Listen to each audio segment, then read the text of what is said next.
Back in Uganda, some refugees have begun attending an African Union meeting on forced migration.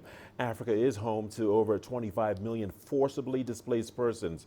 But the refugee youth say they are seldom consulted on the migration decisions that affect their future.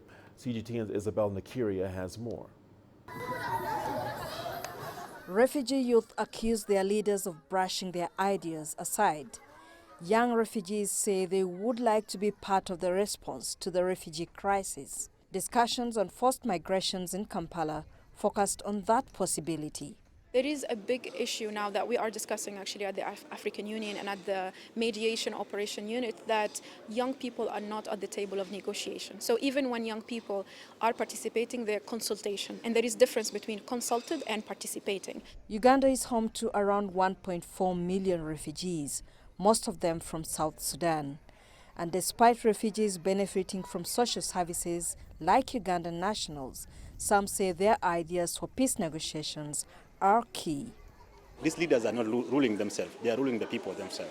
So if the people are going to be passive, they are going to just be waiting for a decision to be taken from somewhere where they have no access, where they don't have any information about what is happening. And then we're going to be wasting a lot of time. Delegates at this meeting are trying to find solutions to forced displacements in Africa.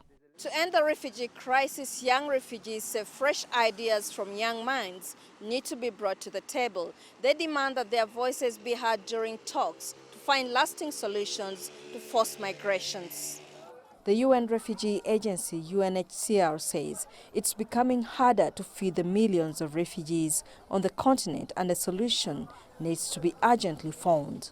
As UNHCR, we have become poorer per capita.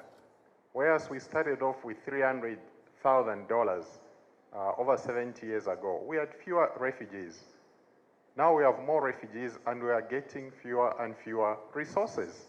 The meeting is expected to recommend a platform be created at the AU for displaced people to highlight the challenges they face so that their specific needs can be addressed.